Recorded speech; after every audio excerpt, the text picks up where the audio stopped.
2011, when it all happened, I was on my way to school.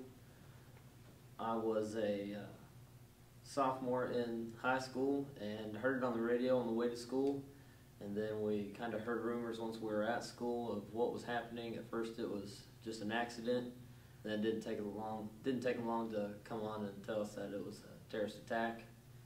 And there's a lot of fear, a lot of people scared. I was scared. A lot of people not knowing what was going on, a lot of confusion. But once we figured out that our country was being attacked, it was a pretty intense day at school. We had a lot of discussions in class.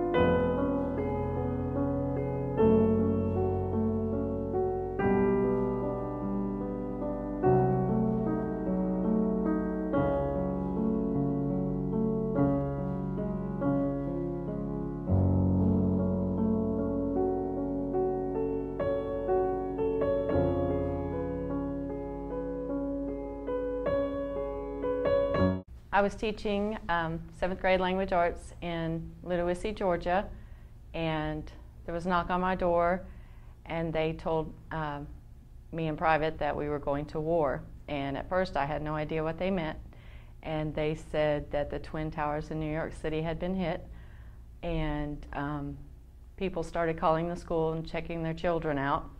Even though we were a small town, we didn't know how close to home this was going to hit.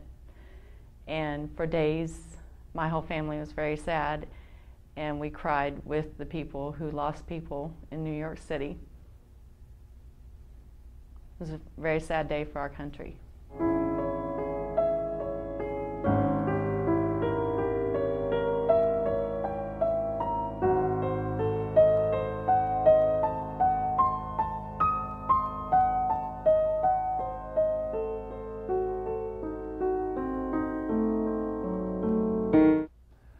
For me, 9/11 is my Pearl Harbor and my JFK assassination.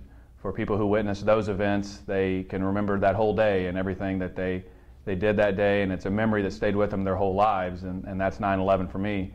10 years ago, I was doing my first substitute assignment at the old alternative high school here in Joplin, and the news sort of trickulated around about what was going on, and I flipped the TV on, and that's all I did the rest of the day in every class was we just watch news footage of that. And even that night I watched news footage for hours until finally I had to say, enough was enough, and it was just almost too much to take.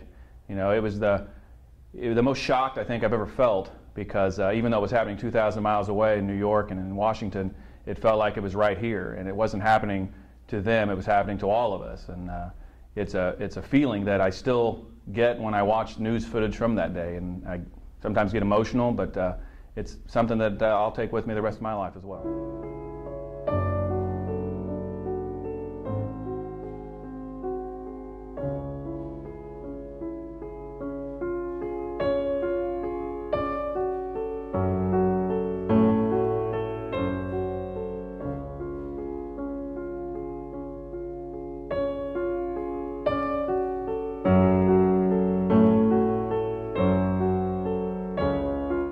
The day that 9/11 occurred 10 years ago, I was teaching here at North Middle School, had a classroom of kids, and it was very devastating to hear the news. We were unsure of what was happening and how bad it was going to be across our nation. One of the things I remember so vividly that was so hard for me to deal with was that just a month or two ahead of 9/11, my family and I were in the Twin Towers. We were there on a History Day trip for my oldest daughter, and we got to go to New York, and we visited the World Trade Center, and we watched the thousands upon thousands of people coming up the escalators from the subway. And then we also shopped, and there was a full mall in the bottom of the World Trade Center, and we were shopping there just a little bit before that happened. And so for me, it was very hard to deal with that it could have been us. We could have been there. my family and I could have been in that building that day. And that was probably the most difficult thing for me to deal with for a very long time. On September 11th, I had been working for the law firm of Ackerman Centerfit in Orlando, Florida. And on that morning, I was sitting at my desk on the 16th floor watching an internet feed of the news transpiring in New York City.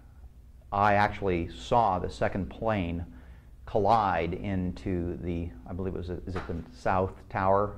The immediate reaction I had was disbelief. I didn't recognize that as being a true picture because I had never witnessed anything like that ever in the past. All high-rise buildings were ordered to evacuate for perhaps obvious reasons because the news started to come in about the other incidents, particularly the Pentagon and in Pennsylvania.